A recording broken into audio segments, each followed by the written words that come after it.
Vamos a empezar hoy. El tema fundamental tenía que ver con la parte de cómo organizar centros de asistencia técnica integral a la producción social de vivienda. Y está aquí con nosotros y estamos muy afortunados Claudia Blanco, que es directora de Fundasal, una fundación, pues más que fundación, es un centro de asesoría que está a punto de cumplir 50 años en un par de años más. O sea, tiene una amplísima experiencia en producción social de vivienda, en mejoramiento barrial, en muchísimas actividades que ellos nos van a comentar. Está también Miriam, tu apellido es Ventura, ¿verdad? Miriam Ventura, que les platicará a ustedes su perspectiva de trabajar como arquitecta en estos proyectos de producción social en El Salvador. Yo le pido a Alejandro que nos haga una presentación más formal que la que yo estoy haciendo, simplemente es una introducción y me da mucho gusto tener a una gente como Claudia, amiga de muchos años y plenamente comprometida con esto y además que sea la primera directora mujer de Fundasal en estos 50 años, ¿no? Eso también es muy, muy importante en esta nuestra América.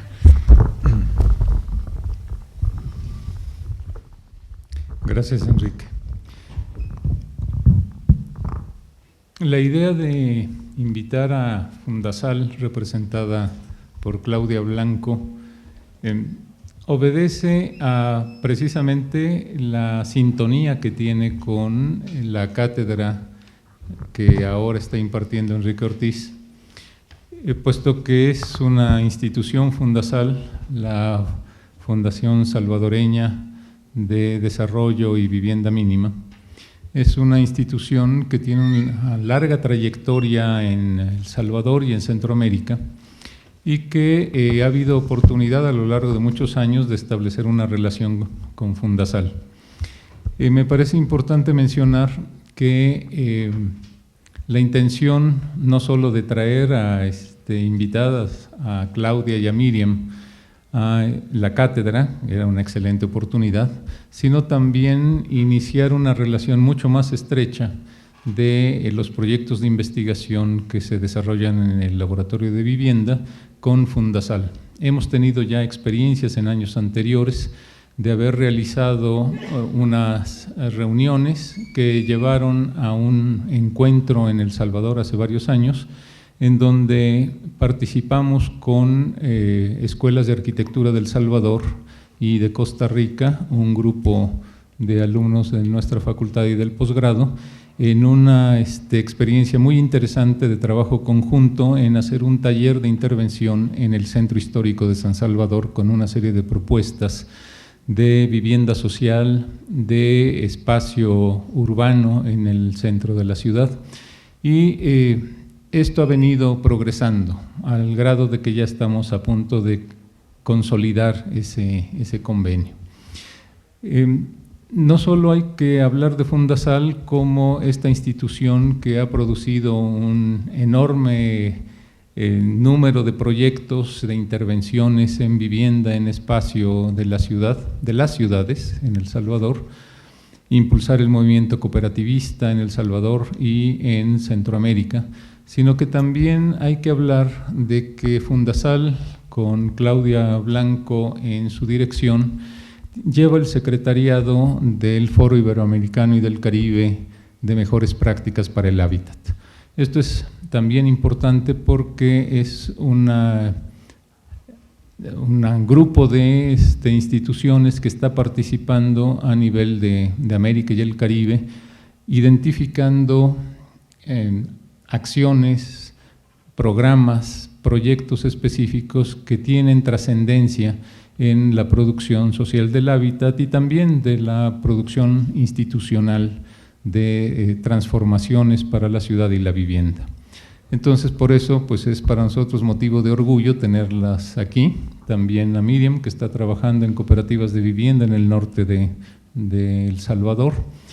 Y la exposición que nos van a hacer va a abarcar tres presentaciones. La primera hablando de producción social y luego entrando a 2 estudios de caso. Pues Claudia, Miriam, adelante. Pues buenas tardes, noches. Agradecemos mucho a la UNAM, a HIC, aquí presente, en Jerónimo, en Enrique y en Alejandro, porque es una oportunidad de compartir 50 años de historia de una institución en El Salvador, y además también es la posibilidad de continuar fortaleciendo los nexos latinoamericanos tan necesarios, ¿no? Creo que en el futuro próximo vamos a tener necesidades, urgencias muy importantes de, como latinoamericanos, estar más unidos que nunca. También es un honor para Fundasal pues participar en esta cátedra. Nosotros durante muchos años hemos leído las reflexiones que desde México nos llegan en el sentido de la producción social del hábitat y cómo se puede realmente como profesionales trabajar mejor con nuestra gente, lo que se constituye en una verdadera deuda, ¿verdad?, para con nuestra gente. Entonces vamos a comenzar esta exposición hablando un poco de que nace en el 68, cuál es esa denuncia que hace que Fundasal nazca, cuál es esa acción y cómo se vincula esa acción con todo lo que conocemos ahora como la producción social del hábitat, para ver algunos estudios de caso. Fundasal saca esta revista en 1973. Es una revista que además se lanzó con un video que está en el YouTube, ustedes lo pueden ver, se llama así, El Carretón de los Sueños. Y era un primer estudio en lo que estaba sucediendo en nuestras ciudades, en términos de asentamientos humanos, y cómo la ciudad iba recibiendo cada vez más y más familias que se iban depositando donde podían, que se iban depositando en lo que después a alguien se le ocurrió llamar zonas informales. Entonces este es un carretón, se decía, tanto en el video, es un documental, como en la revista, es un carretón cargado de sueños, con hombres y mujeres, y es así un carretón porque es el carretón en el que estos niños que ustedes ven ahí salían todos los días a buscar algo de trabajo para llevar un poco de dinero a sus casas. Entonces es un carretón guiado por hermanos nuestros, se decía, que avanza peligrosamente hacia nosotros si no hacíamos algo en 1973. O sea, era un anuncio profético de que si no hacíamos algo, este carretón avanzaba hacia la sociedad y pues ahí había un peligro. Es una época de muchas manifestaciones, es una época de muchas manifestaciones de la población organizada que demandaba atención. Esas páginas escritas en ese año decían que muchas de estas familias pues no podían optar más que a un lote o una habitación mínima con un mínimo que podían pagar y que pues no presentaba las condiciones necesarias, indispensables para lograr desarrollo humano. Se hablaba de que Fundasal buscaba entonces reducir esa proliferación de tugurios o zonas marginales que estaban surgiendo en la década de los 70 y que queríamos ofrecer nuevas oportunidades de superación a nuestros hermanos ante esta realidad. Era, se decía en ese entonces, 1970, 73, la primera forma de violencia ejercida sobre las familias, sobre nuestra sociedad. Una primera forma de violencia que es quizás el pecado más grande que puede haber, que es la indiferencia, ¿no? La indiferencia de la sociedad de ver a alguien habitando en estas condiciones y no gritar que son condiciones inaceptables. condiciones inaceptables de todos conocidas en toda América Latina. El Salvador no es la única excepción, de vivir en plena ciudad sin disfrutar de todos los beneficios que por ser ciudad deberían estar al alcance de todos y todas, ¿no? Entonces, en ausencia de todo. La historia entonces de esta ciudad en San Salvador es de una ciudad que no se preparó para recibir a sus familias. Los estudios de esos años, del 68, ya hablaban que el 13,6% de la población en esa área metropolitana habitaba en tugurios, que el 15% habitaba en mesones y que el 47% estaba en lo que se llamaba en el lenguaje de aquellos años lotificaciones clandestinas. Este es un lenguaje exactamente extraído de esa época. Y que en el 71 el hacinamiento era tan alarmante que de cada 100 familias, 61 cocinaban, comían, dormían en un solo cuarto, que el 57% no poseía ningún servicio sanitario y para la década de los 80 se proyectaba un déficit habitacional de 287.700 viviendas. Para hoy, para el 2012, son 500.000 de familias, es decir, que la predicción ha ido galopante, y se hablaba de una situación en la que la falta de un hogar adecuado pues resquebrajaba a la familia, que el hambre y la falta de trabajo nos estaban destruyendo ya en esa época, que esas palabras tan patrióticas de Dios, patria, familia y honor no significaban nada para quien no poseía ni tierra ni casa ni vida propia, y que su existencia silenciosa era en ese entonces ya la más indignada de las denuncias contra nuestra conciencia tranquila y autosatisfecha. A ver si reaccionábamos para esos años. Hoy, en el 2016, vemos algunas consecuencias de no haber atendido unos llamados importantes de cosas que se estaban suscitando ante la primera violencia ejercida hacia nuestra gente. Y vemos solamente las consecuencias y muy pocos atienden a las causas. Ojalá alguna vez viéramos en primera plana una alerta de esta, ¿verdad?, donde el Comité de la Organización Mundial de la Salud pusiera en alerta al mundo por una epidemia que causa la ausencia del ejercicio pleno del derecho humano a la vivienda y a la ciudad. Ahora podemos ver aquí una pequeña muestra de unos mapas que nosotros hemos elaborado en el área metropolitana de San Salvador, de esa ciudad que no se preparó nunca para recibir a sus familias. Hemos mapeado dónde están los mesones en el área, en algunas ciudades importantes, las ciudades más importantes de El Salvador, donde solamente podemos constatar que las familias continúan viviendo en el único lugar que les ha sido posible.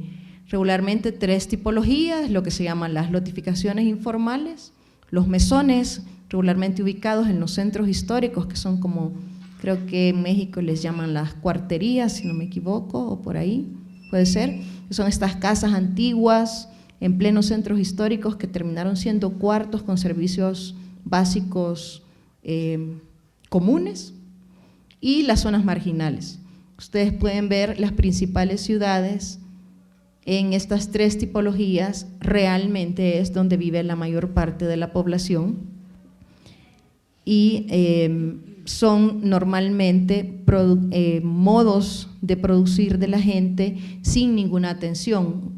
En la encuesta que nosotros hacíamos en estos asentamientos populares, les preguntábamos de quiénes había recibido apoyos, algún tipo de apoyo en esa producción de su asentamiento. En la mayor parte, en el 95%, los apoyos eran nulos. Es decir, este es puro esfuerzo de la población por proveerse un lugar donde habitar. Y así tenemos todo esto mapeado. Fundamentalmente, podríamos decir que la acción de la Fundasal carece de recetas. Carece de recetas porque lo que se llama fríamente a nivel estadístico déficit habitacional tiene diversos rostros, diversas características, muchísimas características. Elaborar una receta no es posible simplemente, sino que tiene que ser una construcción a partir de la necesidad exacta de estos asentamientos. Entonces, cuando hablamos de acción, hablamos de programas que se han ido diseñando en el tiempo, que han ido variando bastante y que son acordes al problema. A veces hablamos de nuevos asentamientos urbanos, de atender esa combinación que pocos vinculan de salud y comunidad rural, de mejora de salud y mejora de comunidad, de la recuperación de la función habitacional en los centros históricos. Nuestros centros históricos se han vuelto unos grandes comercios a cielo abierto y la función habitacional se ha olvidado. La figura del cooperativismo de vivienda por ayuda mutua, el mejoramiento de barrios, el trabajo con niñez, juventud y cómo generar buena convivencia aprovechando el proyecto, y la reconstrucción del tejido social y físico después de desastres provocados por fenómenos naturales. Es decir, que la visión de la Fundasal es que el proyecto común, que normalmente busca solucionar un problema ante una necesidad, sirva para trascender a algo más grande que fortalezca el tejido social, que reconstruya comunidad y que mejore la convivencia y que nos ayude a ser buenos vecinos, que es algo que en El Salvador nos está afectando mucho. Es decir, El Salvador en términos de desarrollo urbano se está encerrando cada vez más, se están haciendo fortalezas y ya casi no importa si son fortalezas de ricos extremos o pobres extremos, sino que cada quien se está protegiendo del otro. Entonces podríamos decir que son programas diseñados para disminuir exclusión, para tratar de ir en contra del abandono, para ir en contra de la insalubridad. Nosotros trabajamos programas en el área rural que disminuyen la incidencia del mal de Chagas. Ustedes saben que esta chinche tiene como hogar ideal las paredes maltrechas ya, ¿no? Las paredes en muy mal estado. La chinche es muy feliz en todos estos huequitos de paredes y techos. Entonces hemos demostrado cómo, trabajando el proyecto común de mejoramiento de la vivienda, realmente lo que se está haciendo es trabajando por la salud, por la recuperación de la salud de la población, contra el hacinamiento y la violencia. Contra el hacinamiento y la violencia, nosotros trabajando con el programa de mejoramiento de barrios, lo que estamos haciendo es realmente incluyendo estas grandes manchas urbanas a los beneficios que la ciudad debería de dar. Es decir, son grandes manchas urbanas que han sido los únicos lugares donde nuestra gente se ha podido quedar, porque es a lo único que han tenido acceso, y a través de la disminución del hacinamiento realmente lo que se lleva es una mejora y disminución de la violencia. Como anécdota, uno de mis primeros trabajos en la Fundasal hace ya casi 20 años fue en una comunidad, en una de las zonas más privilegiadas del área metropolitana de San Salvador, que se llama Las Palmas, donde 1.300 familias se abastecían de 6 chorros públicos o cantareras, les decimos nosotros. El deterioro en términos sociales, comunitarios que había de mujeres y niños tratando de abastecerse de 6 cantareras todos los días era de profundas enemistades por la lucha del agua todos los días. Es decir, el hábitat, las carencias del hábitat contribuyen directamente en la generación de violencia interna de nuestras comunidades. Nadie puede ser tan santificadamente amigo del vecino si ha tenido que pelear todos los días por quién coloca la manguera primero. en la mañana. Entonces, todos estos proyectos, a partir de un trabajo en comunidad, contribuyen a limar esas asperezas históricamente construidas y abandonadas. Estos proyectos hacen una combinación de disminuir vulnerabilidades ante fenómenos naturales, hacen una recuperación de esa pérdida de valores del buen vecino, hacen una revitalización de zonas desperdiciadas en la ciudad. Nosotros somos un país de 20.000 kilómetros cuadrados y en el centro histórico de San Salvador, desde 1986, hay cerca de 14 edificios públicos quebrados con el terremoto del 86 y abandonados. No somos un país pobre, somos un país que desperdicia la ciudad.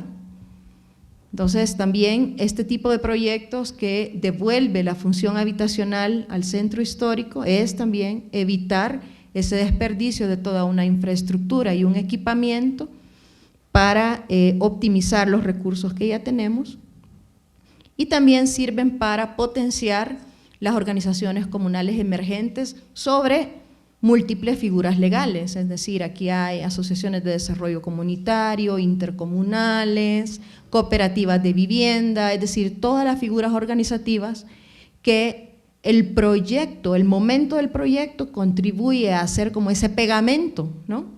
Ese pegamento y poderse proyectar en el tiempo tanto para suplir esta necesidad como para todo lo que venga. Se trata entonces de hacer realidad un ejercicio pleno de múltiples derechos humanos. Estos son un par de edificios cooperativos en el centro histórico de San Salvador.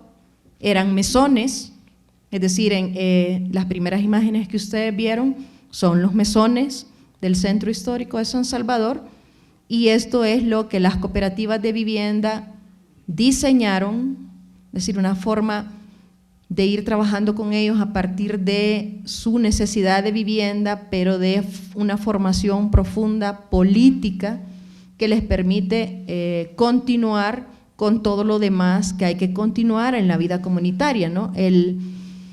La función de Fundasal es solamente durante un corto periodo de tiempo en la larga historia comunitaria de la producción social del hábitat. Fundasal es un asesor técnico social que se sumerge en la vida de la comunidad y a partir de sus propias potencialidades llega a productos como estos. Vale muchísimo el proceso, vale muchísimo el producto, sin lugar a dudas, porque termina en una vivienda de calidad, pero vale muchísimo el proceso. Son formaciones con las cooperativas de por lo menos un año antes de comenzar a construir, en donde las cooperativas, por el nivel con el que estamos trabajando nosotros, créanme que a veces hemos comenzado con capacitaciones para leer y escribir, para poder luego conformar comités de compras, comités administrativos, comités constructivos, porque esto lo han construido cooperativas de vivienda por ayuda mutua en el centro histórico, que son personas que viven de vender todos los días pan con café en la calle, dulces, cigarros, es decir, esos son los ingresos de estas familias que, sin embargo, pagan cerca de $50 mensuales, que es un platal, $50 mensuales, por ese cuarto de mala muerte que provee el mesón. Entonces, no es que no paguen, es que pagan por un lugar que ningún ser humano merece. Entonces, las cooperativas comenzaron por lograr la legalidad en la tenencia de la tierra, porque muchas de ellas habitaban esos mesones desde hace 30, 40, 50 años. La labor de la Fundasal es, con una unidad jurídica, buscar a quién le pertenece ese terreno y lograr que termine en manos de la cooperativa en propiedad colectiva. Es decir, desde ahí comienza ese trabajo de un profesional comprometido a favor de una población que habita en estas condiciones. Y luego viene todo un proceso de cara a capacitar para la construcción, para la administración, porque son cooperativas que manejan completamente sus recursos. Es decir, Fundasal simplemente forma parte de un comité financiero administrativo y la cooperativa decide sobre qué oferta le conviene más, sobre qué oferta, a quién le va a entregar el contrato o el subcontrato, y trabaja todo lo demás por ayuda mutua. Ellos poseen la cuenta completa de la construcción de estos edificios la manejaron las cooperativas, y aquí nosotros pues podemos dar una absoluta fe.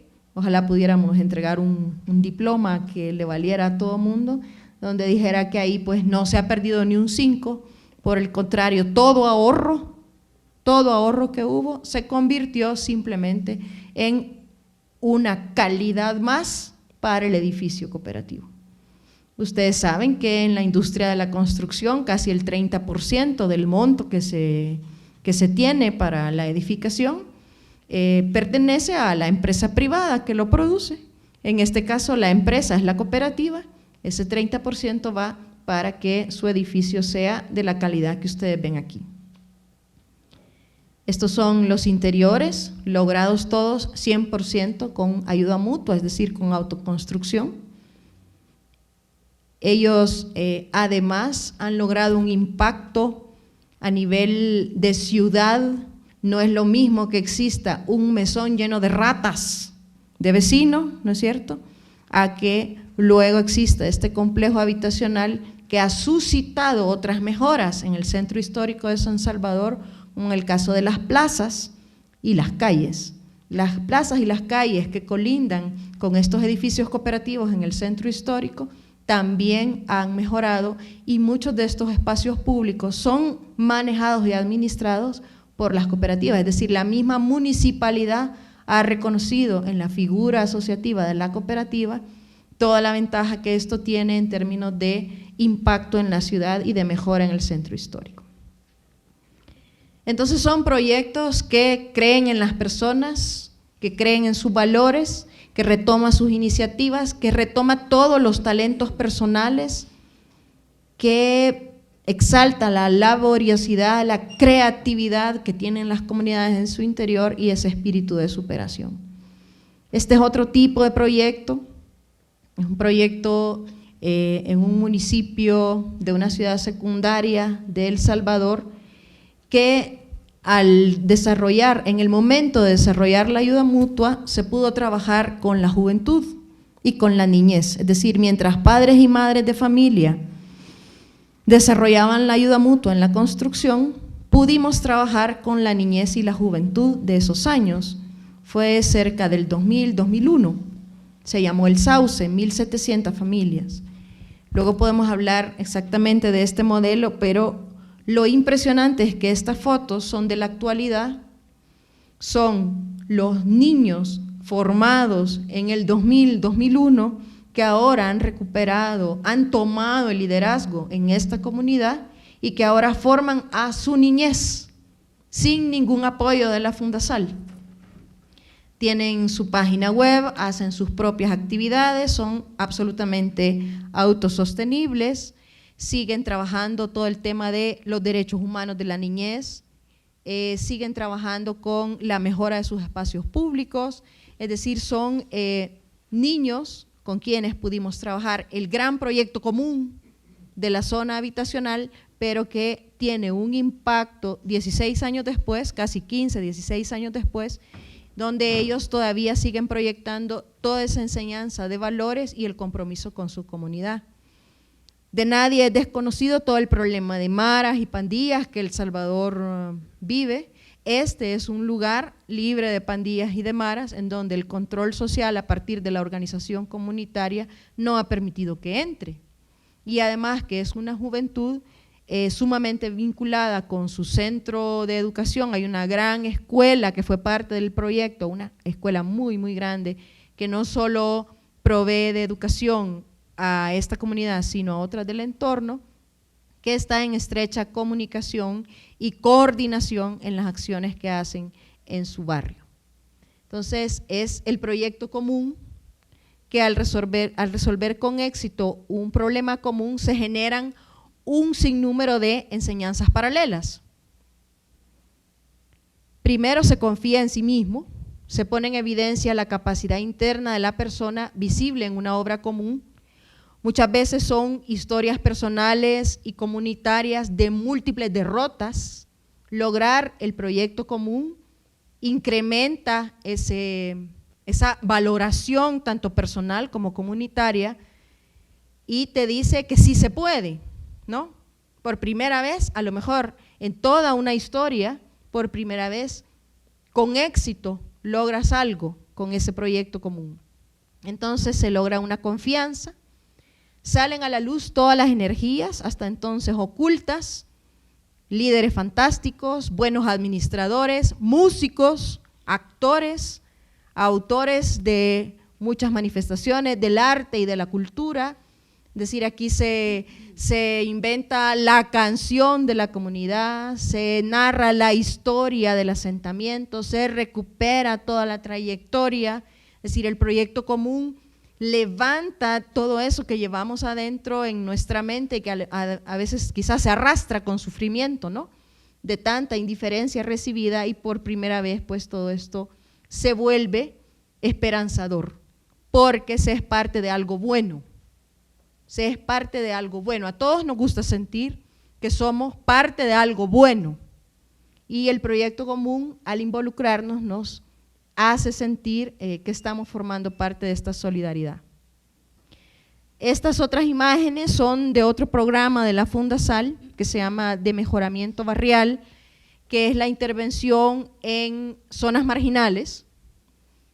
Estos son espacios donde nuestra gente se llegó a asentar por no encontrar alternativas y carecen de todo, de agua, de drenajes, de espacio público, de atención de las unidades de salud, porque normalmente son lugares tildados de bastante peligrosos, de tener que movilizarse hasta sitios bastante lejanos para adquirir educación, de grandes montículos de basura, porque el camión recolector nunca se ha atrevido a entrar ahí, porque además a veces no hay calles. Es decir, estas son las características de las zonas marginales en las que hemos trabajado. Con la comunidad entonces se comienza entrando con pie suave, ¿no?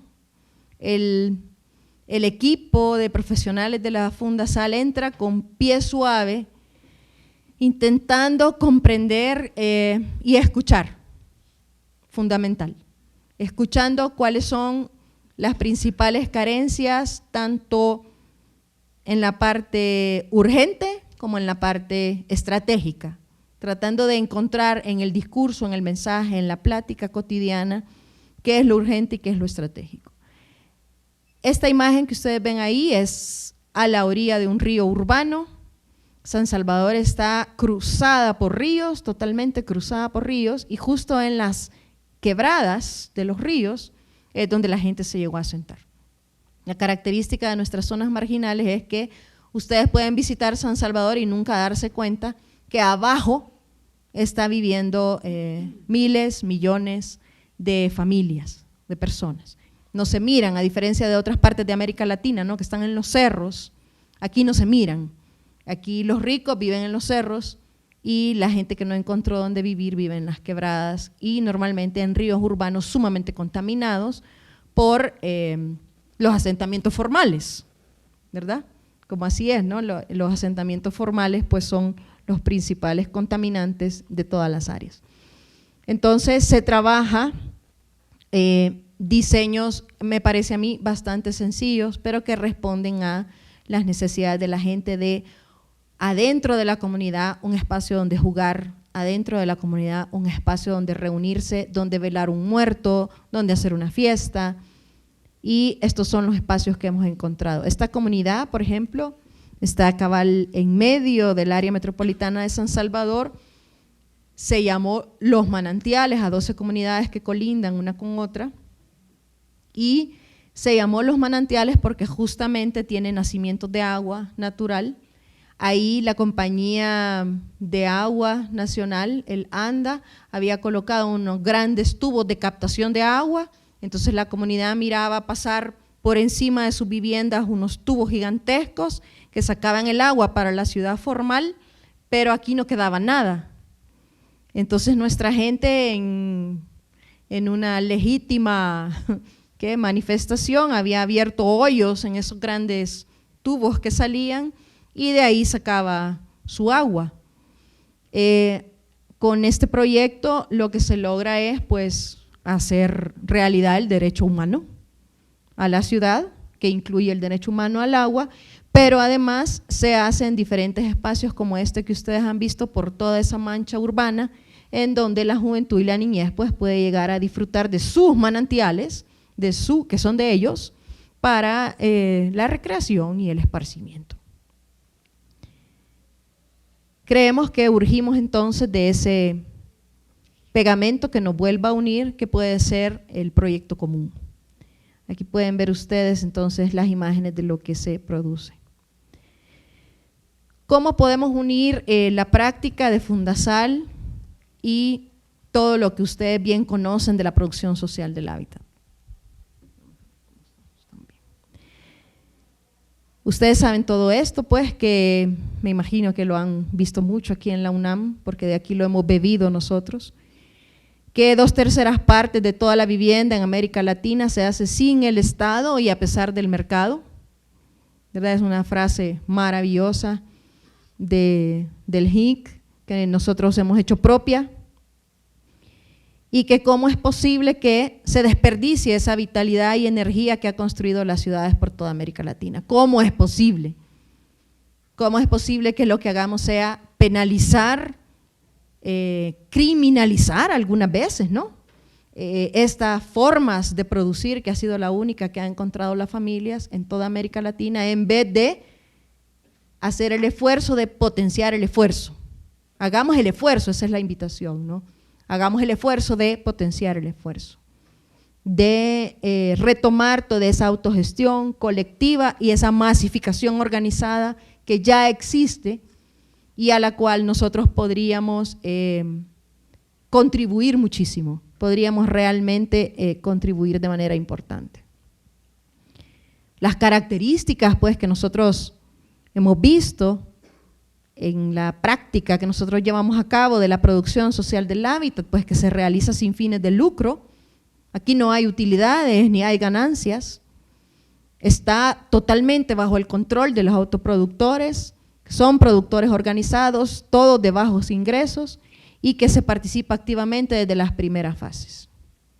Esa diferencia que ustedes bien saben, solo para recapitular, entre la producción social del hábitat y la producción privada, además es que una vez terminada esa producción, no se pone a la venta, no se pone a la venta, es fundamental. Y que además es ocupada directa e inmediatamente por quien la produjo.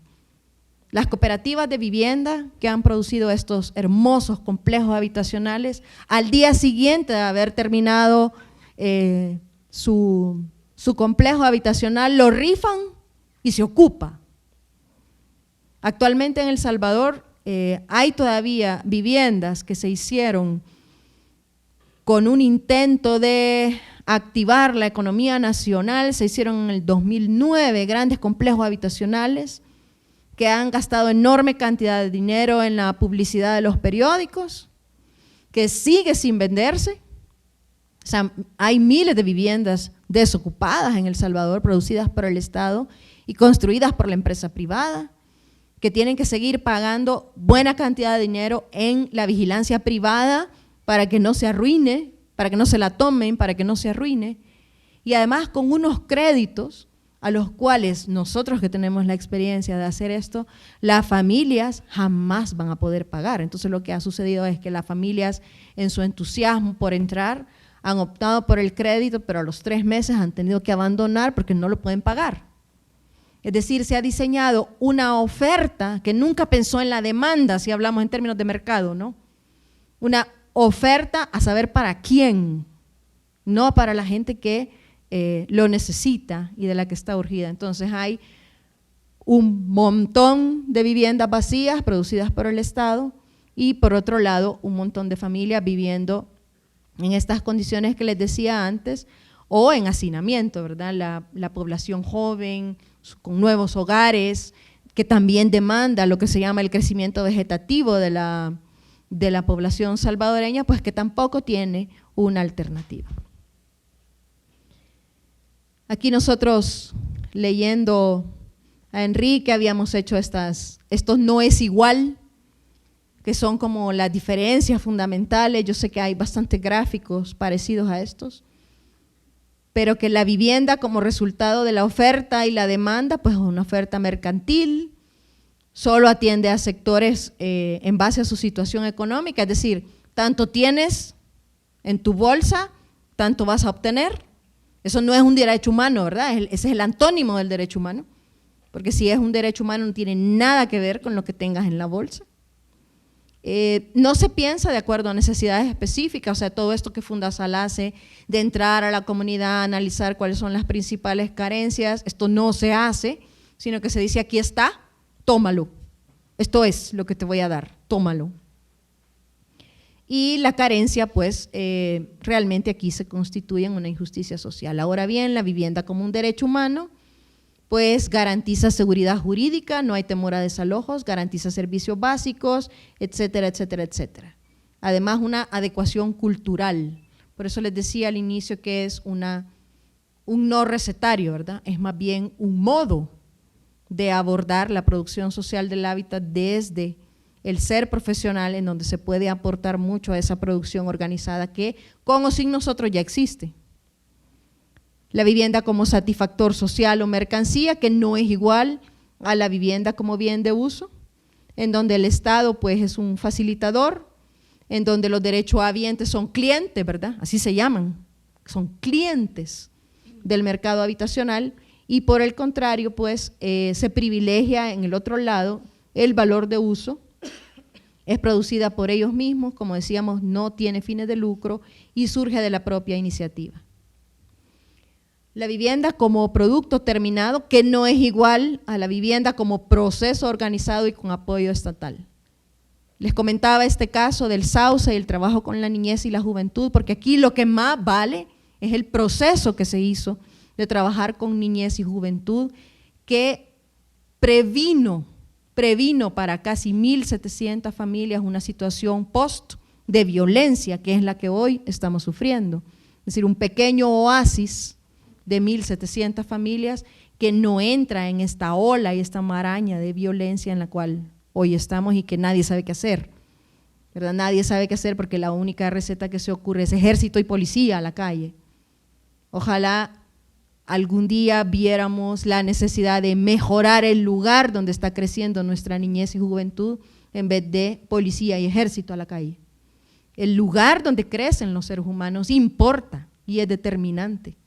Y nosotros estamos sufriendo las consecuencias de que no haya importado durante muchas décadas.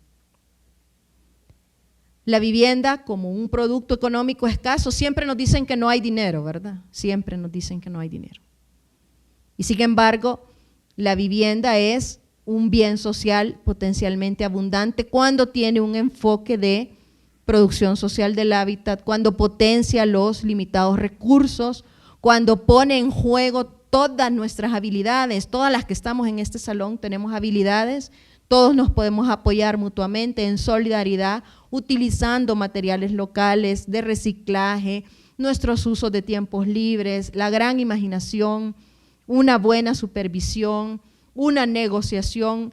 Las cooperativas de vivienda cuando hacen las gestiones de trámites, nosotros tenemos contabilizado cuánto se ahorra cuando las cooperativas de vivienda por autogestión hacen los trámites con la alcaldía, con la oficina de planificación del área metropolitana, con la oficina de agua, con la eléctrica. Si todo eso, ustedes saben, la empresa privada lo cobra, es cobrado. Nosotros hemos contabilizado cuánto se ahorra. Además, como proceso, vale muchísimo porque la cooperativa organizada comprende a dónde están las autoridades y las diferentes competencias, porque lo vive y queda capacitado para todo lo que viene.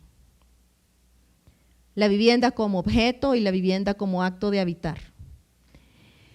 A nosotros no somos muy dados a números. Sin embargo, yo sé que en el mundo de la academia y de los investigadores, los números y las estadísticas son muy importantes. Entonces nosotros tratamos de generar números también, para que nos crean. En El Salvador, antes del censo del año 2007, se decía que el déficit habitacional era más de 600,000 familias habitando en condiciones inaceptables. Se hizo el censo y resultó que solo eran 350,000. No sé qué pasó, pero desaparecieron. Ustedes saben que ahí hay un juego de factores que puede hacer que de un censo se sumen o se resten familias. Solo se toman en cuenta 3 tipos de carencias: techo, piso y agua. Entonces, si ustedes solo suman esas 3, pues solo salen 350,000 familias. Pero ¿y la seguridad en la tenencia de la tierra? ¿Y la vulnerabilidad ante derrumbes, deslaves, inundaciones? ¿Y el hacinamiento? ¿Y más de 2, 3 familias viviendo en un cuarto? Pues ahí es que se suman o se restan. Afortunadamente el BID, en un informe del 2012, dice que es más de 500,000 de familias salvadoreñas viviendo en condiciones inaceptables. O sea, para antes del 2007 eran 600,000, para después del 2007 eran 350,000, ahora han vuelto a ser 500,000. Es que no importa, son demasiadas, ¿no es cierto? No importa, son demasiadas. Entonces, esta vivienda como objeto tiende a numerificarse, ¿verdad? A hacer una estadística. La vivienda como acto de habitar, pues se articula al lugar, a la historia, genera arraigos, nostalgias, regresos, genera ciudad. Esta vivienda concebida así genera ciudad, produce armonía. Entonces, esta manera de la producción socialmente, de producir socialmente el hábitat tiene ese enorme potencial, ¿no? Que es generar tejido social, hemos dicho, solidaridad, ayuda mutua, de generar una convivencia más vital, lúdica, armónica, creativa. Además, nosotros creemos que esta es como algo que nosotros hemos visto. En El Salvador estamos hablando de, después de 12 años de guerra, la necesidad de una justicia restaurativa, no de pedir perdón, sino de acciones de justicia restaurativa. Nosotros creemos que esta población, bajo esta manera de hacer el apoyo o el esfuerzo, de apoyar el esfuerzo, como dijimos, a nuestra gente, es una forma de justicia restaurativa, de llevar justicia restaurativa, porque es indiferencia de décadas y décadas y décadas que finalmente concluye, ¿no? Que finalmente incluye a las familias, a los privilegios de la ciudad. Son familias históricamente excluidas, víctimas, marginadas y además sumamente estigmatizadas. Y últimamente hemos estado hablando de que el cambio climático, para colmo, ¿verdad? Es que es como las 7 plagas de Egipto. El cambio climático también a quien más va a afectar es a nuestras comunidades. No es al que tiene la capacidad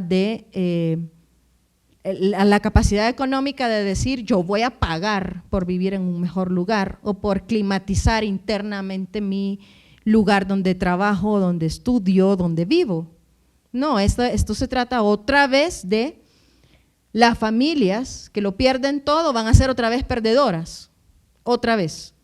Entonces, es la misma población la que sufrió, al menos en El Salvador, ¿verdad?, violencia y represión al manifestarse ante las injusticias, sufrió exclusión, somos desplazados por la guerra, somos sobrevivientes de masacres, damnificados de inundaciones, de terremotos, migrantes forzados, nosotros somos migrantes forzados, y ahora resulta que también vamos a ser damnificados por el cambio climático. El lugar donde se vive importa y merece toda la atención y toda la inversión pública.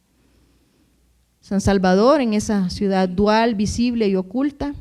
Esta es una revista reciente de la UCA, que se llama La Casa de Todos, que abordó el tema ciudad y seguridad, que a mí me parece de una luminosidad fantástica.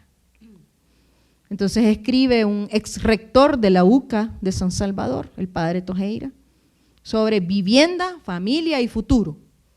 Es un artículo de él sobre vivienda, familia y futuro.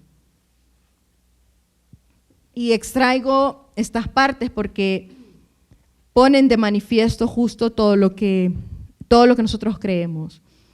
La casa estable en condiciones adecuadas es hogar y taller. En ella se aprende a amar, a sentirse comprendidos, arropados y protegidos, pero también a comprender la diferencia. Es el espacio donde aprendemos a dialogar. Este es el primer espacio donde el ser humano aprende a dialogar, a ser generosos incluso con capacidad de sacrificio por los demás. Es un espacio en donde se nos enseña a que el sacrificio es algo que forma parte de la vida, por los demás. La casa construye familia y al hacerlo contribuye a poner los cimientos de la cohesión social. En ese sentido, la vivienda contribuye al dinamismo personalizador de la familia. Todo el artículo gira en torno a estas reflexiones.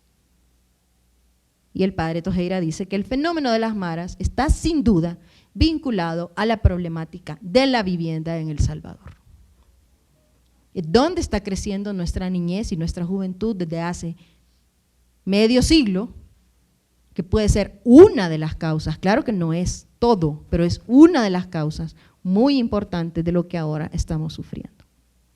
Urge de revertir entonces, esta primera forma de violencia y nosotros somos unos estudiosos de todo lo que ustedes hicieron aquí en la Ciudad de México, en lo de la Carta por el Derecho Humano a la Ciudad.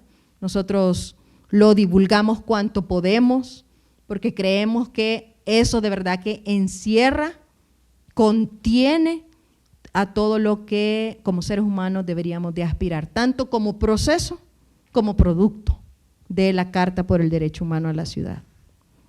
Estos son pues algunos espacios recuperados en zonas marginales con esta metodología de trabajar al lado de la gente, aprovechando lo que el lugar ya da, lo que el lugar tiene y toda la experiencia de la gente acumulada en la autoproducción de su vivienda, con todo el trabajo que se pueda hacer para construir cohesión social.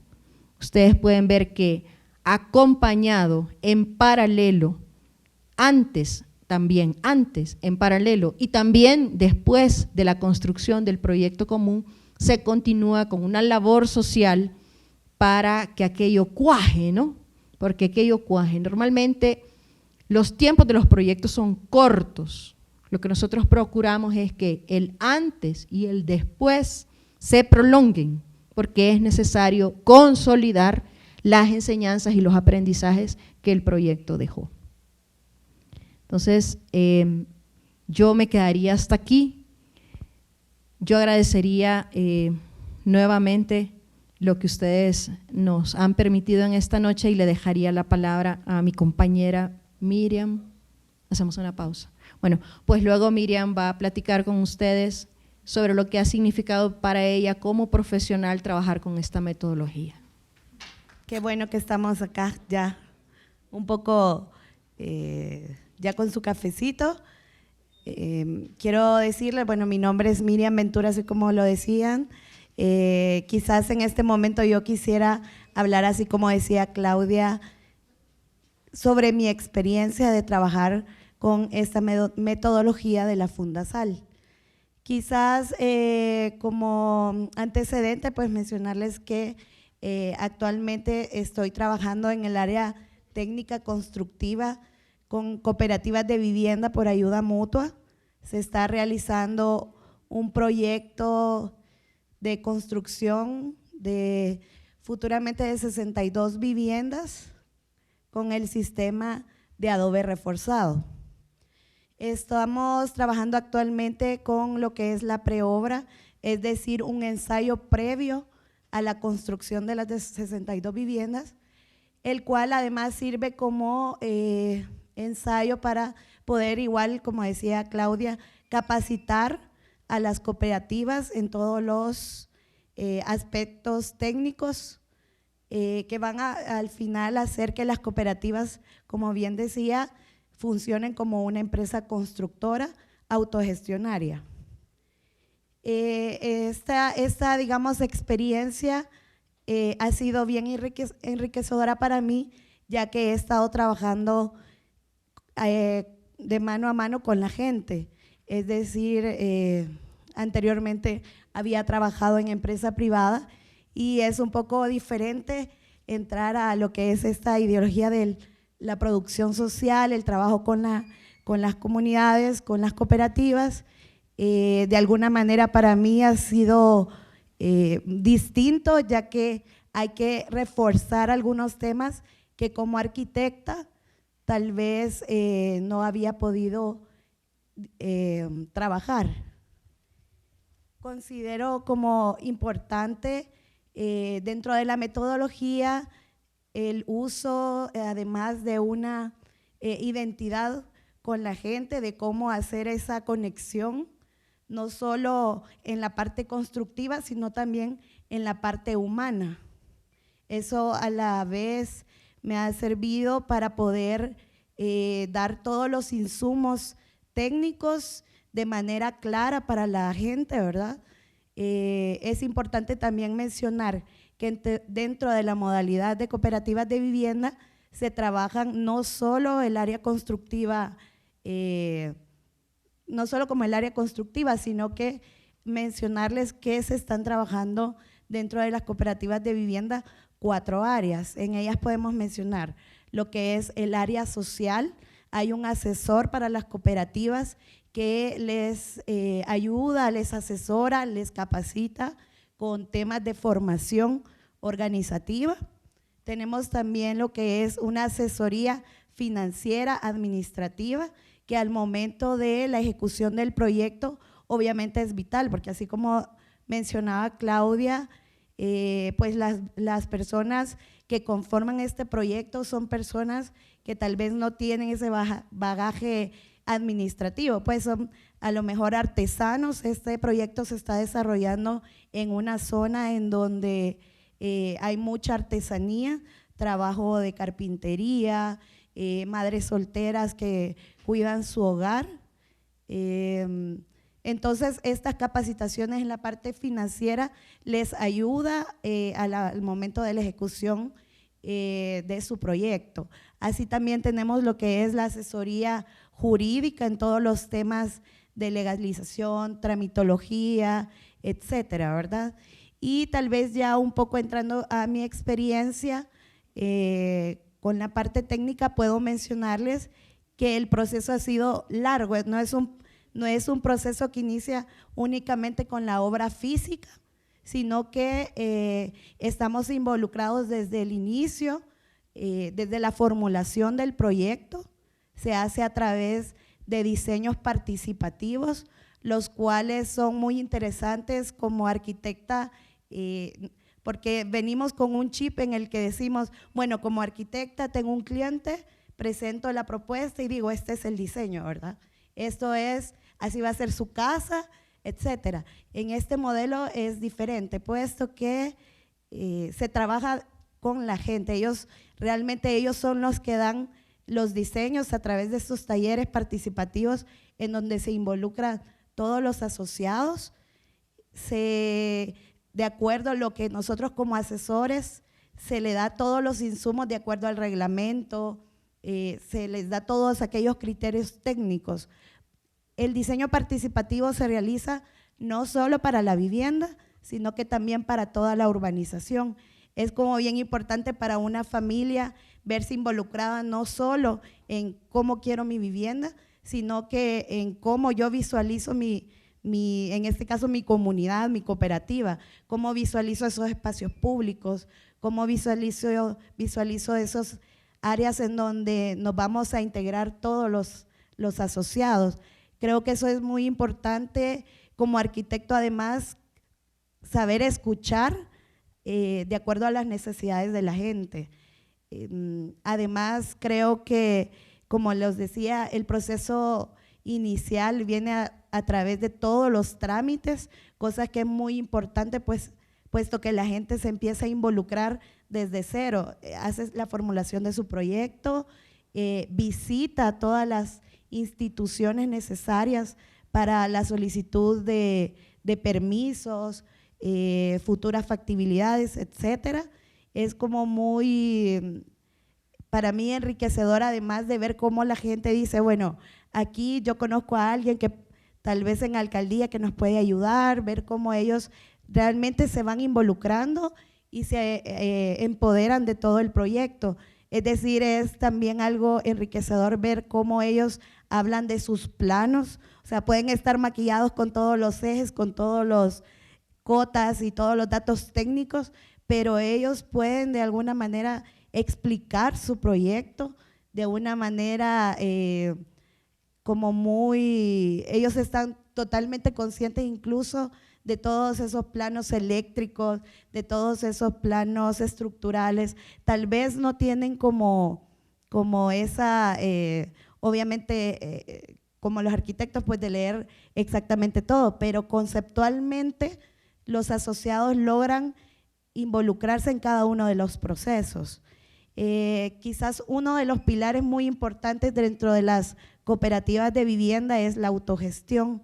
Creo que este pilar es fundamental, puesto que son los mismos asociados que se involucran paso a paso de todos los procesos. Ellos son los que nos van a las instituciones. Como arquitectos, no somos nosotros los que vamos a la solicitud de permisos únicamente, sino que en todo momento son comisiones. Ellos se organizan y dejan algunos líderes que van acompañando diferentes procesos para que al final sean todos los que se involucran. Es importante también quizás mencionarles que dentro del desarrollo de todo el proceso participativo y de involucramiento con la cooperativa y el área técnica, debemos también fortalecernos en algunas áreas. Tal es el caso, lo veníamos platicando hoy con Claudia, la necesidad de ver cómo nos comunicamos de manera clara, o sea, no dejando la parte técnica, pero sí de una manera que a ellos sea mucho más fácil de entender. Le contaba una anécdota acerca de, a veces vamos a capacitar y de repente estamos hablando acerca de aspectos técnicos que nosotros vemos como algo de un lenguaje de día a día. Por ejemplo, se les explicaba a las cooperativas acerca del diseño del tratamiento de aguas negras y aguas grises. Entonces, en esa capacitación empezamos nosotros a hablarles, bueno, aquí las aguas negras, las aguas grises se tratan de esta forma, y se les explicaba, ¿verdad?, paso a paso acerca de estos planos.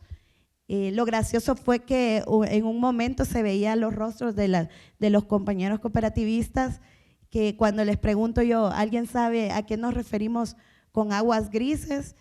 Eso para ellos fue como, realmente se volvían a ver. Entonces, creo que la manera de cómo como profesionales nos comunicamos para que sea un lenguaje que nos entiendan, eso es muy importante. O sea, la accesibilidad de la comunicación que nosotros tengamos es importante. Además, cabe mencionar que la ayuda de los compañeros en el área social es indispensable, y creo que uno de los éxitos del equipo que trabaja con Fundasal es que se trabaja de manera multidisciplinaria, como bien se los decía, atacando las 4 áreas. No es importante en un proyecto constructivo únicamente el asesor técnico, ¿verdad?, como arquitecto o el ingeniero, sino que deben de estar ligados totalmente con las demás áreas. Con el asesor social ayuda de alguna manera vital para la organización, la creación de diferentes comités. Quizás mencionarles que dentro del proyecto que estamos viendo en La Palma, se han hecho, las cooperativas han creado diferentes comités en los que ellos van haciendo, por ejemplo, como decía Claudia, hay un comité de compras a los que se les capacita, ellos hacen compras de acuerdo a la calidad técnica. Está el comité de obra, quienes son los encargados de ver rendimientos dentro del proyecto, dentro del proceso constructivo.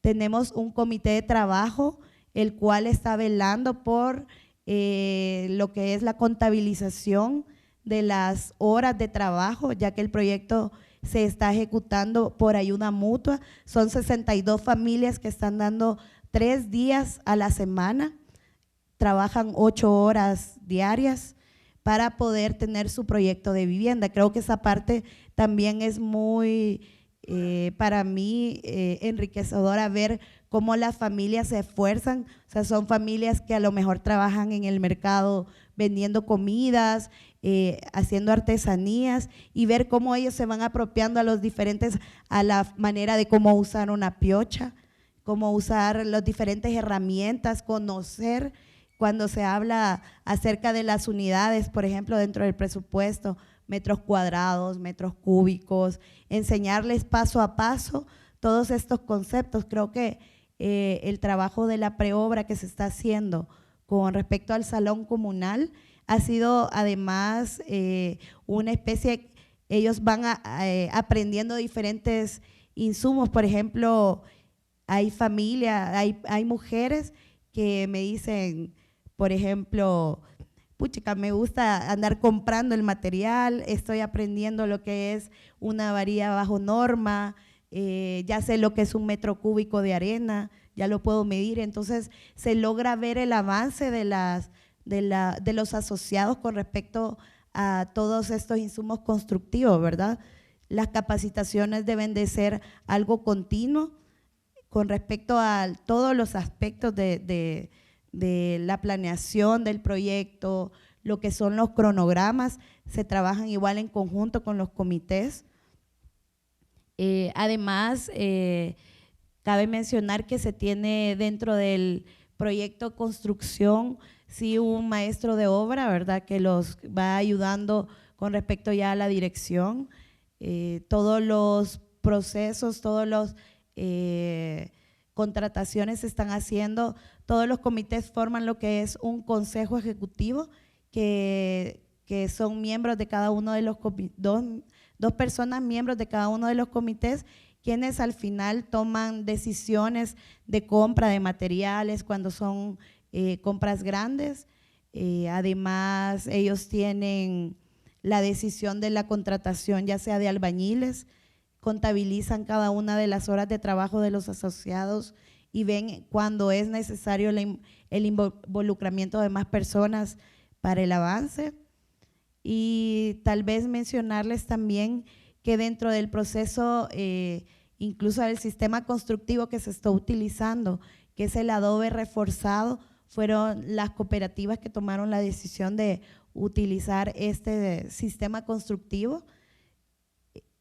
Básicamente esto se dio ya que la zona de La Palma tiene esta cultura de construcción con tierra y ellos buscan de alguna manera retomar esa tradición constructiva.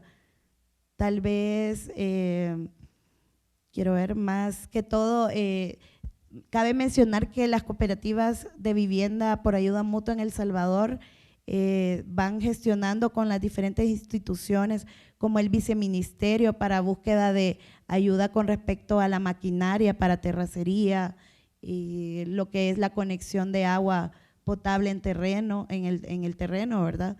Y otras gestiones que se van dando de manera ordenada y organizada con la gente. Dentro tal vez de los talleres participativos también es importante el involucramiento de los jóvenes, de los hijos, ¿verdad?, de los asociados. De alguna manera ellos también dan insumos acerca de cuál es la necesidad que ellos tienen, cuál es lo deseado, pero al final también dentro de la parte de asesoría técnica nos corresponde aterrizar un poco esos sueños, dar un poco de criterios de qué es lo mejor para los asociados, ¿verdad? Quiero ver, quizás dentro de lo demás que pudiera mencionar dentro de Fundasal, también se trabaja con diferentes cooperativas a nivel nacional. Son 24 cooperativas de vivienda que se encuentran en diferentes procesos, ¿verdad? Las que se están construyendo sí son las del norte, pero hay otras que se encuentran en procesos de tramitología, de formación,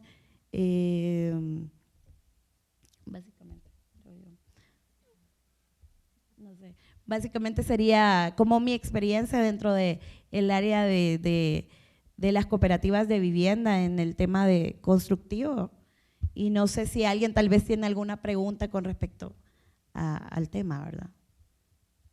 Quizás solo para complementar la imagen de Fundasal.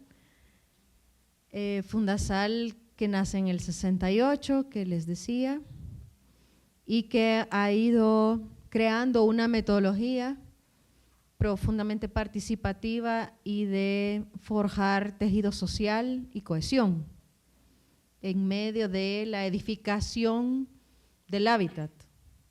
Esa podría ser el resumen, ¿verdad?, de la metodología.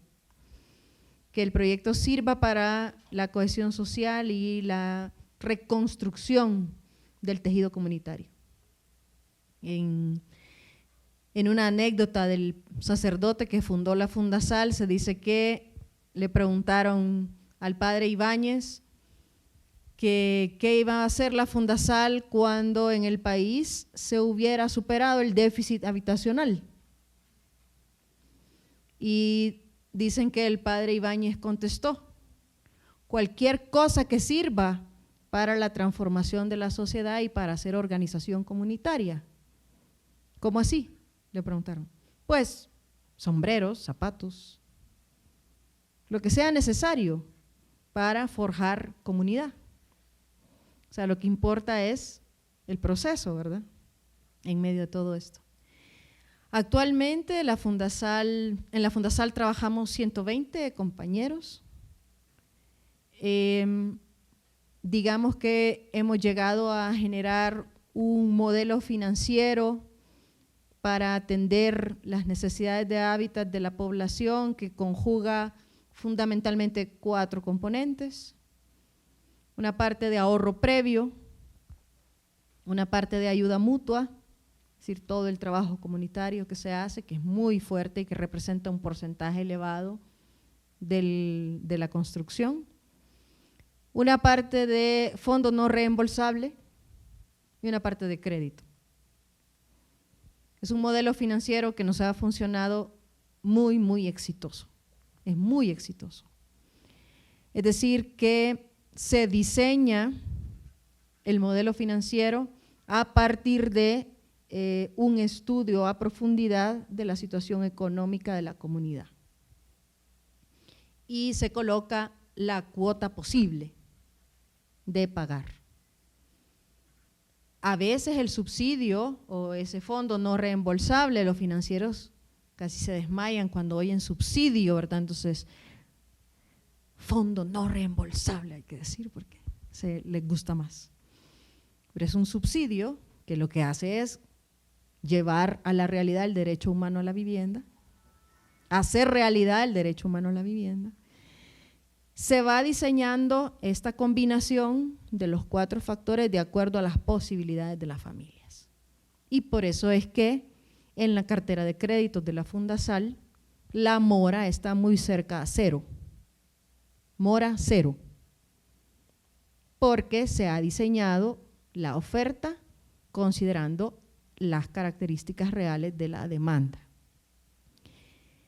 Este componente de crédito permite a la Fundasal, a partir de un proyecto, hacer hasta a veces 3 o 4 proyectos más. El dinero se termina acabando, ¿verdad? Así hemos funcionado durante todas estas décadas, porque el porcentaje de subsidio pues se lo va comiendo, ¿no? Pero en esta comparación que hicimos de la producción social del hábitat es precisamente un recurso bastante rico, ¿no? bastante rico, no es un recurso despreciable. Ya les hablaba yo que la población en las peores de las circunstancias paga $50 por el mal lugar donde vive. Entonces ya nosotros en ese sentido, por ejemplo, de los mesones, tenemos una idea de por dónde puede andar la cuota. Toda nuestra gente paga algo por donde vive y normalmente es estafada, ustedes lo saben bien. El agua se paga más caro, la vivienda se paga más caro y encima pues todo lo que significa pagar por la salud, porque la salud está súper minada en ambientes como estos. Entonces la Fundasal trabaja con este modelo. Durante todos estos años nosotros hemos formado parte de redes iberoamericanas que nos han enseñado muchísimo. Ya Alejandro Suárez hablaba del Foro Iberoamericano de las Mejores Prácticas. Es este y muchos otros de donde nosotros hemos aprendido sistemas constructivos, culturalmente aceptables y adaptados a nuestra propia cultura salvadoreña. Entonces Fundasal tiene un staff de ingenieros y arquitectos considerable en materia de investigación de materiales para la vivienda de interés social, que no se puede simplemente colocar en cualquier parte, ¿verdad? Que tiene que también analizarse el factor cultural de dónde se va a llevar, pero para que ustedes tengan una idea, gracias a esto, y debemos decir que gracias a estar adentro de esas redes iberoamericanas, que nosotros hemos logrado que sea normativa nacional varios de estos sistemas constructivos. Por ejemplo, en El Salvador ya es legal construir con adobe sismo resistente como sistema. Esto fue hace unos 4 años que se logró después de una larga lucha de incidencia para que el Viceministerio de Vivienda y Desarrollo Urbano pusiera dentro de los sistemas normados, aceptados a nivel nacional, el adobe sismo resistente. Nosotros tenemos montados 2 grandes centros de producción de materiales, además muchos estudiantes de la Universidad Nacional y de algunas universidades públicas como la UCA también vienen a conocer a nivel práctico, porque somos un lugar donde se puede hacer toda la práctica, no estudiar en papel los sistemas constructivos, sino llegarlos a hacer ahí. También hay en el Centro de Producción de materiales prefabricados que nos han funcionado muchísimo en los momentos de desastres por fenómenos naturales, sobre todo después de los sismos. Porque lo que sucede, por ejemplo, en el 2001, que son 2 grandes terremotos en términos de un mes, deja toda la autoestima junto con la vivienda tirada por el suelo, y son sistemas constructivos que en términos de 2 semanas por ayuda mutua puede levantar una vivienda ya permanente, no una champa, sino una vivienda permanente. Un sistema de Lego diseñado por nosotros, lo aprendimos de técnicos cubanos en una de estas redes. Es un material fresco, un material muy amigable que se puede producir desde la población, se puede producir desde antes, pero también se puede producir por la población, y es un sistema de Lego que nuestra gente, así como lo ha estado diciendo Miriam, en esa accesibilidad del lenguaje, es que lo entiende muy bien, porque se entiende muy bien, las piezas llegan exactas, no hay desperdicio de material, hay poco consumo de madera, etcétera, que para nosotros la madera es un lujo, ¿verdad? Y es carísima. Entonces es un sistema muy bueno, que también después de muchos años de incidencia, el Viceministerio de Vivienda lo ha convertido también en normativa legal. Eso quiere decir que nuestra gente pues puede tener acceso a esto, y esa terminología nefasta de informal o ilegal se le quita, ¿no? Se le quita. Con los terremotos también nosotros tuvimos mucha carga negativa sobre el sistema de adobe, sobre la construcción con tierra, Pero con esto nosotros, con estas investigaciones, nosotros pudimos demostrar que el punto débil o el vacío en el sistema constructivo con tierra no está en el material, sino en el sistema con el cual se hizo, ¿no? Entonces son materiales que hay que manejar como sistemas y no como materiales, que ahí hay una profunda diferencia. Entonces tenemos estos centros de producción, trabajamos con este modelo financiero, siempre trabajamos en equipos multidisciplinarios. En la Fundasal hay sociólogos, psicólogos, profesores, bastantes profesores, porque necesitamos de herramientas de educación propias de la pedagogía, que no todas las carreras tenemos en nuestras formaciones. Entonces hay bastantes profesores, maestros, arquitectos, ingenieros, por supuesto, financieros, bastantes abogados, hay un staff grande de abogados porque el problema de la tierra, de la tenencia de la tierra en El Salvador es dura, es decir, es poca tierra en manos de pocos también, muy concentrada. A partir de decisiones políticas importantes, El Salvador terminó en manos de muy pocas familias y todavía es así. Entonces la lucha por el suelo también se constituye en algo medular en el tema del acceso a la vivienda. Esta es la Fundasal hoy. Seguimos trabajando con familias que ganan menos de 2 salarios mínimos. El salario mínimo en El Salvador está en $264 mensuales. Entonces son familias que por familia mensualmente tienen menos de 2 salarios mínimos. El déficit habitacional en el 80% está en familias de menos de 2 salarios mínimos. Por eso es que nunca los programas que son diseñados llegan realmente a hacerle cosquillas al déficit habitacional, porque se diseñan para la franja superior, para familias entre 2 y 4 salarios mínimos. Entonces ahí jamás va a llegar, nunca va a llegar, porque el poder adquisitivo está, no es ese, ¿verdad? No es realista. Entonces, estas son las familias con las que trabajamos. Son familias que vienen del área rural, muchas veces presionadas por estos 12 años de guerra, y ahora pues que hay una enorme movilidad social a partir de esta otra nueva ola de violencia que estamos sufriendo. Entonces, sin embargo, fíjense ustedes que Fundasal se ha ganado pues este respeto de 50 años y somos una institución que entramos a todos lados del país, donde la policía no entra, donde otras instituciones no entran, la Fundasal entra, donde ustedes quieran. Los podemos llevar a donde ustedes quieran, sin peligro, porque pues son 50 años de credibilidad, de trabajar con nuestra gente, y yo creo que son todos estos componentes de haber generado un modelo financiero, de haber trabajado en la investigación de materiales constructivos, de haber generado redes en Iberoamérica que han permitido esta credibilidad, ¿no? Lo han permitido. Nunca hemos sido sujetos de financiamiento gubernamental, jamás. También esto pues ha sido gracias a la cooperación internacional, que yo sé que se ha visto disminuida en los últimos años. Para Fundasal ha representado como el 50% de la disminución.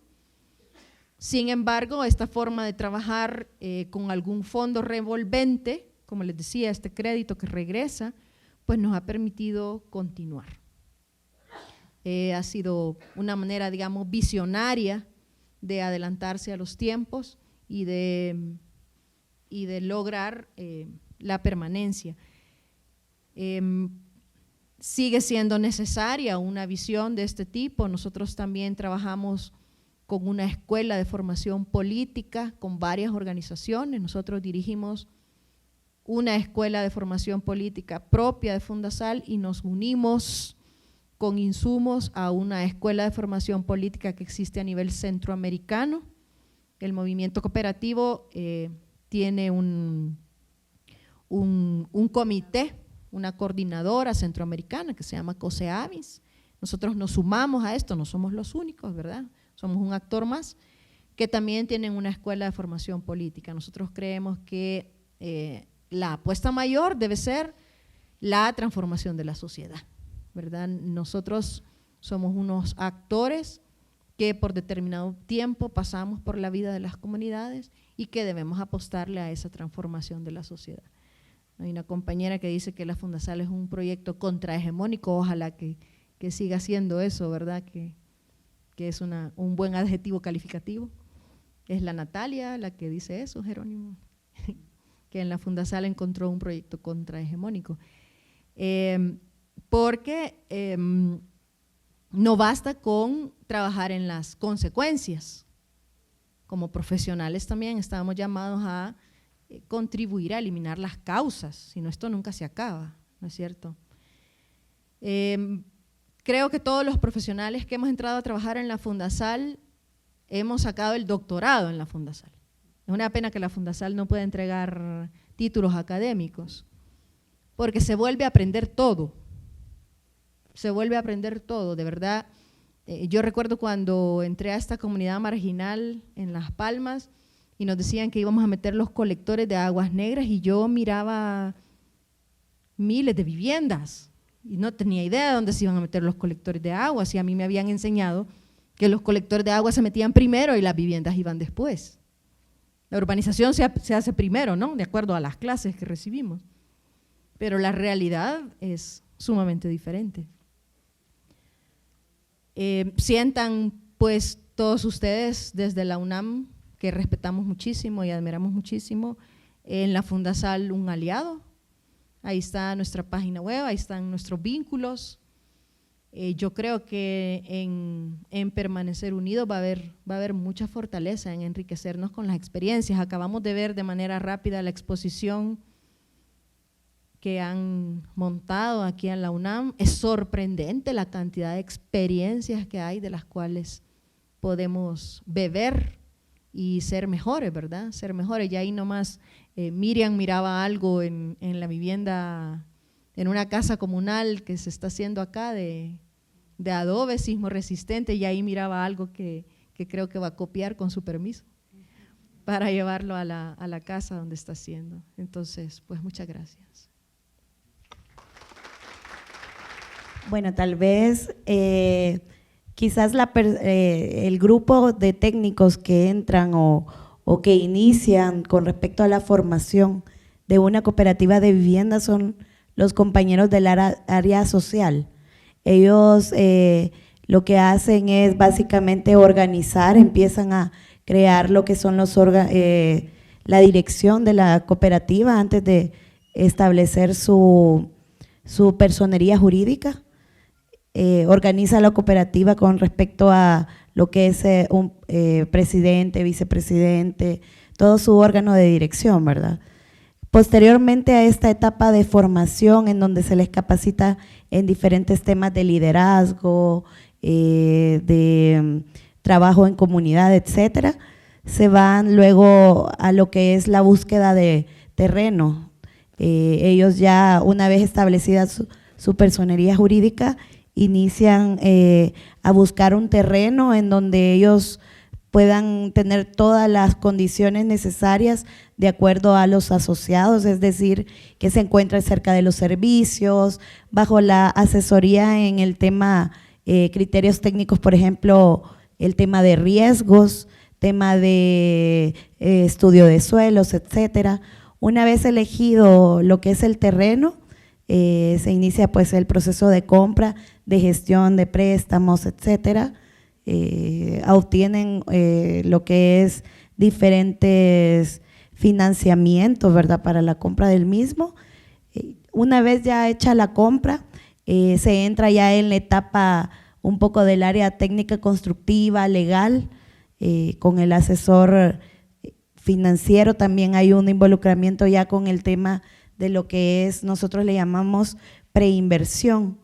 La preinversión básicamente es todo lo que es pago de trámites, factibilidades, calificación del lugar, toda factibilidad de servicios con ANDA, con CAES, que son las instituciones que dan la energía eléctrica, el agua, ¿verdad?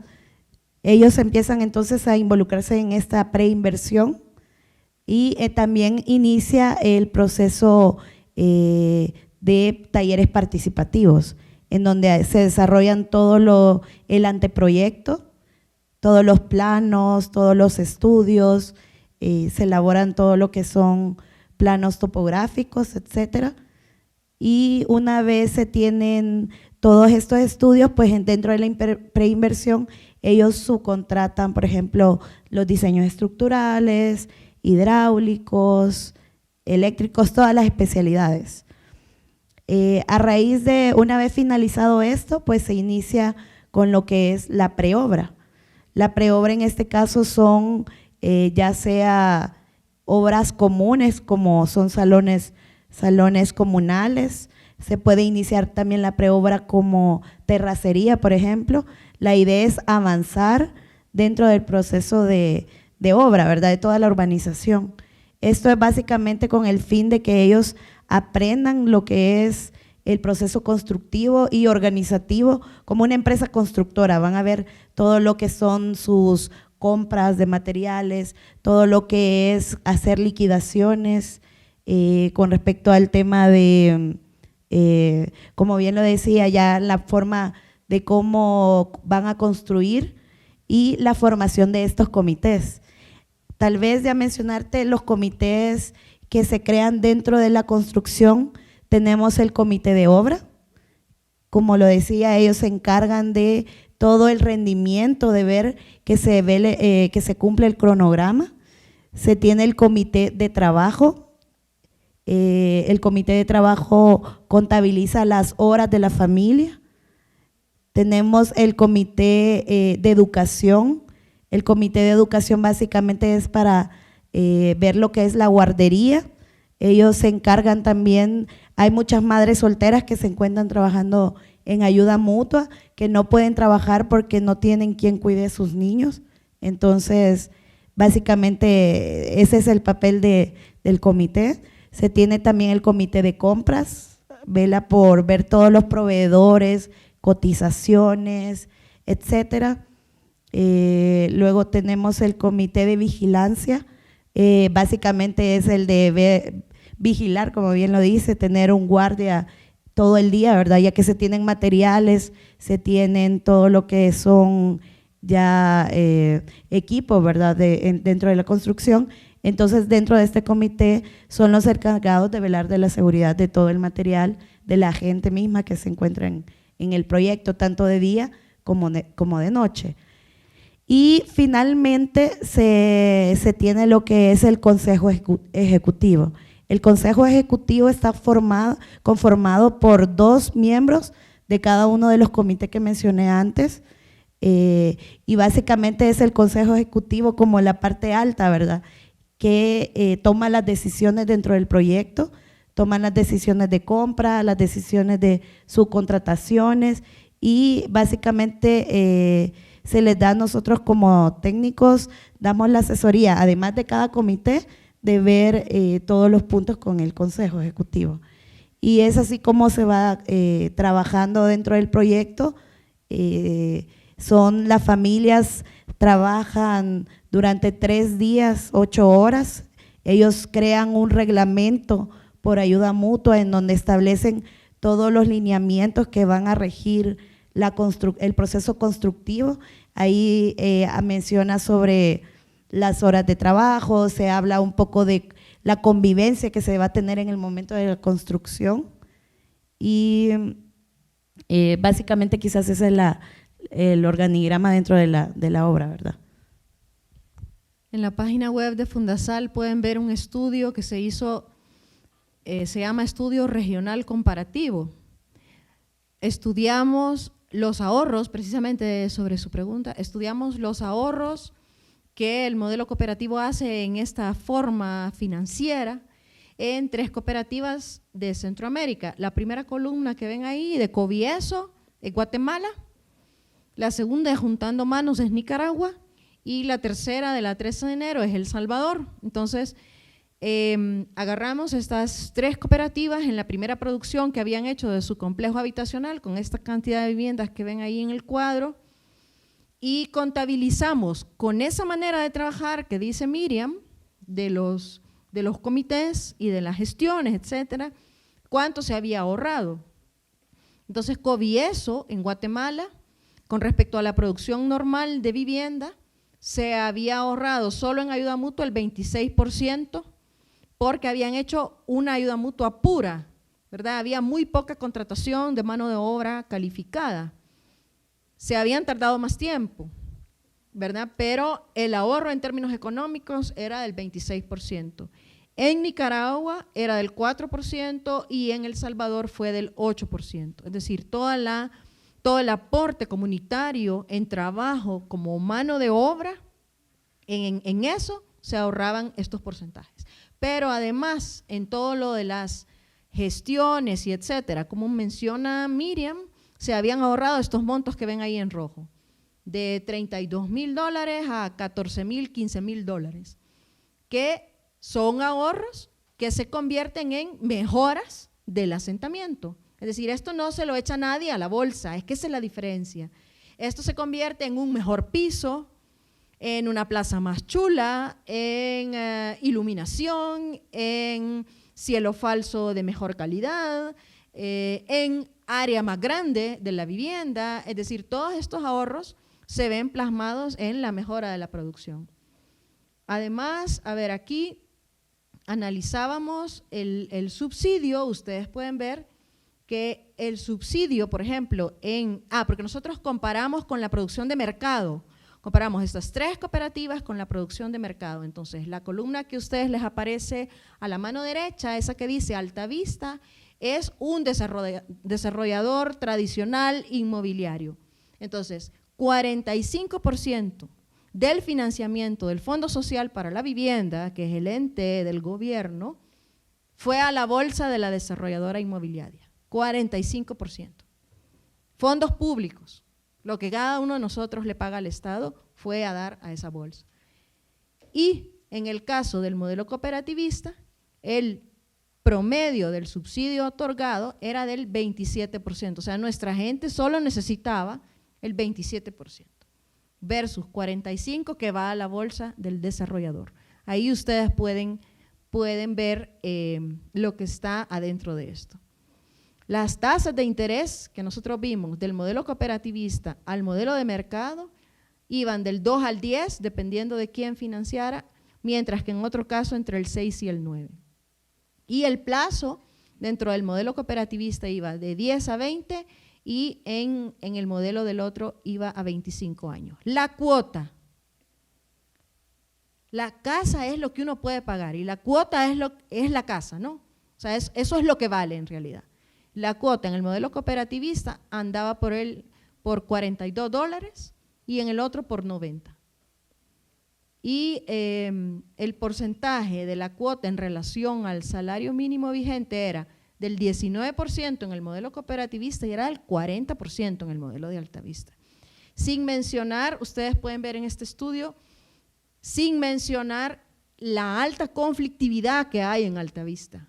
O sea, Altavista es un lugar seriamente conflictivo en términos sociales, porque ahí simplemente llegaron las familias a vivir, no se conocían, no establecieron vínculos de vecino y además es una urbanización que cubre 3 municipios y son cerca de 15,000 viviendas, todas iguales, sin espacio público.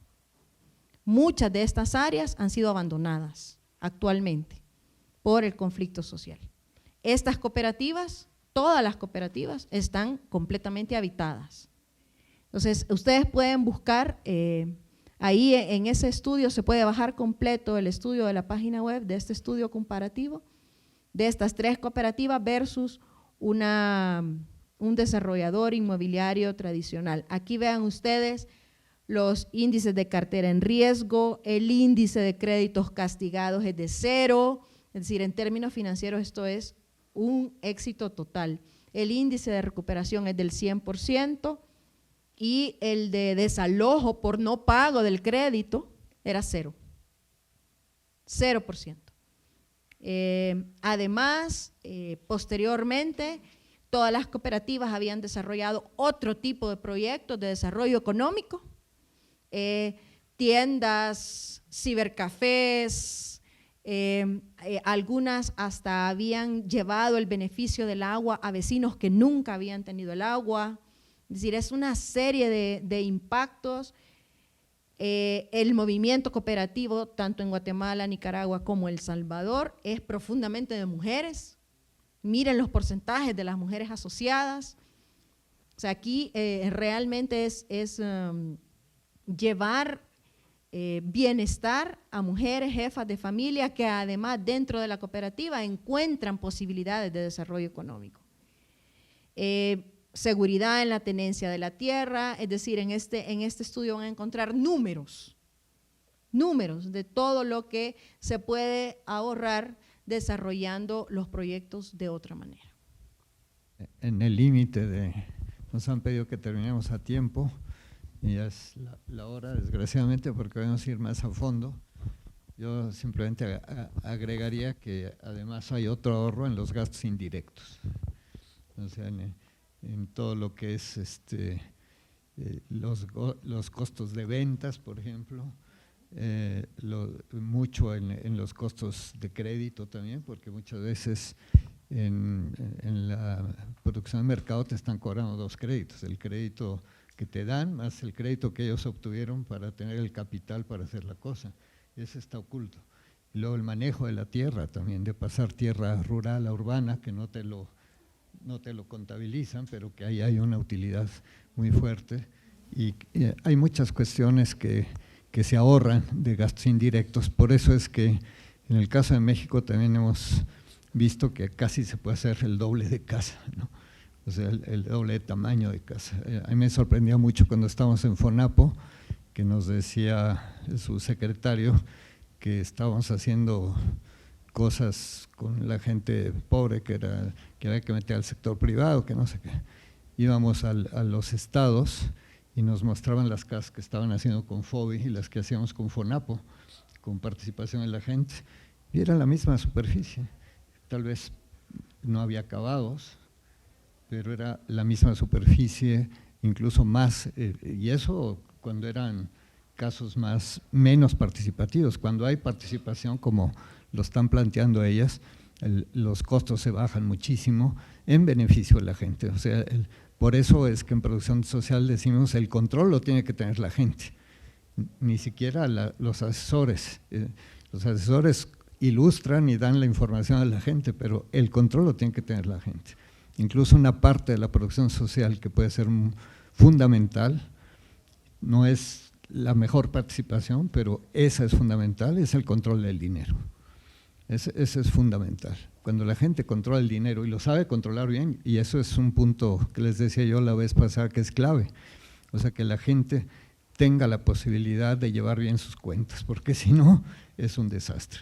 Ya vieron que es más o menos el caso que habíamos comentado en términos generales la vez pasada, de tener una asesoría integral donde estas partes son fundamentales. La social, porque es la que te forma un proceso desde el principio hasta la convivencia, la técnica que tiene que acompañar todo el proceso, la parte jurídica para ver que no te engañen con los terrenos, la constitución, los reglamentos, los estatutos, y la parte financiera, por un lado, cómo financiarte, dónde ahorrar, cómo ahorrar, el ahorro fundamental en todo esto, y ellos lo tienen en su propia institución, que eso es fantástico. Ellos no dependen, nunca han dependido de las políticas del Estado, eso ha sido fantástico. Lo pudieron hacer por cooperación internacional, ¿no? Pero se puede hacer incluso más lento sin cooperación internacional, se puede construir, como es el caso que les mencionaba yo de la TOSEPAN, su propia fuente financiera con una cooperativa de ahorro y préstamo con suficiente gente para tener un volumen fundamental para poder ellos poner las reglas del juego. Y todo esto en favor de la gente, o sea, todo esto acumula en favor de la gente, que eso es lo fantástico. Cuando hay procesos de este tipo que le dan a la gente crecimiento, le dan menos costos, le dan mejor vida y le dan convivencia social, solidaridad, incluso gratuidad, como vimos en alguna de las presentaciones que les mostré. Yo creo que todo esto son saldos positivos, hay problemas, por ejemplo en México, desgraciadamente en la ley de vivienda se habla de las cooperativas de vivienda, son 3 o 4 artículos que se refieren a la ley cooperativa y la ley cooperativa no hay cooperativas de vivienda. Entonces, una de las cosas, yo creo que en Salvador estuvieron peleando por tener una ley, COSEAVI se ha estado trabajando esto, en Nicaragua ya lo tienen, en Honduras me parece que también, en Guatemala hicieron una un poco más amplia de vivienda social, que incluye ciertas cosas, no es de cooperativas. La uruguaya pues, es la ley base de cómo hacer una ley de cooperativas de vivienda. Eso les ha permitido subsistir desde 1968 con todo tipo de gobiernos, ¿no? Entonces, creo que es simplemente ilustrar que esta forma no es un invento loco, sino que tiene consistencia y es una consistencia en favor de la gente. Y creo que la experiencia de Fundasal, con todo lo que han acumulado, pues que yo hubiera querido que presentaran más cosas. Lo que hacen en mejoramiento barrial ha sido fantástico. Muchas cuestiones, lo pueden ver ustedes algo en la exposición, hay un par de láminas que ellos nos enviaron y algo más general que presentamos en Quito, pero no es suficiente, ¿no? Es realmente conocer un organismo que ha trabajado con mucha seriedad en favor de la gente durante muchos años y que es autofinanciable, que no es, bueno, gracias a esa cooperación ahora es autofinanciable y eso es lo que es muy importante, que podamos tener el máximo de autonomía posible porque eso te permite hacer las cosas no sin las reglas que te van poniendo, muchas veces que te frenan los procesos. En la exposición, cuando estuvimos estudiando los casos que presentamos latinoamericanos y los de México, todos son diferentes, ustedes pueden ver la diversidad de cosas que hay ahí no hay esta monotonía de hacer puras casitas igualitas por decenas de miles, sino que hay diversidad, pero en esa diversidad lo que sí era unificado en todos los casos son las barreras que te ponen las instituciones para poder hacer las cosas. Y creo que ahí es donde tenemos que seguir luchando fuerte para poder lograr que estas cosas tengan la máxima flexibilidad, la máxima armonía posible para poderlas dar todo el fruto que pueden dar, ¿no? Muchas veces los procesos llevados aquí, por ejemplo, en las cooperativas que subsisten en México, muchas de ellas han sido procesos heroicos, absolutamente heroicos, ¿no? Entonces creo que estos ejemplos donde se ha podido lograr esta mayor autonomía, mayor posibilidad de trabajar en la lógica del mismo sistema de producción social, te muestran que sí tiene un potencial muy fuerte. ¿Cuántas viviendas han hecho ustedes? Que es un país chiquitito, apenas 20,000, ¿qué son 20,000 kilómetros cuadrados, ¿no? Esta ciudad tiene como 4,000 o 5,000, o sea que para que vean más o menos, es un país chiquitito. ¿Cuánta vivienda han hecho ustedes? Son como, bueno, vivienda como casa, son como 60,000 viviendas, pero ahí hay generación de espacio público, sistemas de agua potable, drenajes, obras de protección en ríos urbanos donde están los asentamientos, movimientos sociales, apoyo a movimientos sociales, pero solo viviendas son como 60,000. Ven, estos son números interesantes. Bueno, pues queremos agradecerles a Claudia que hayan podido estar con nosotros y que nos hayan ilustrado también, ¿no? Muchas gracias, ¿eh?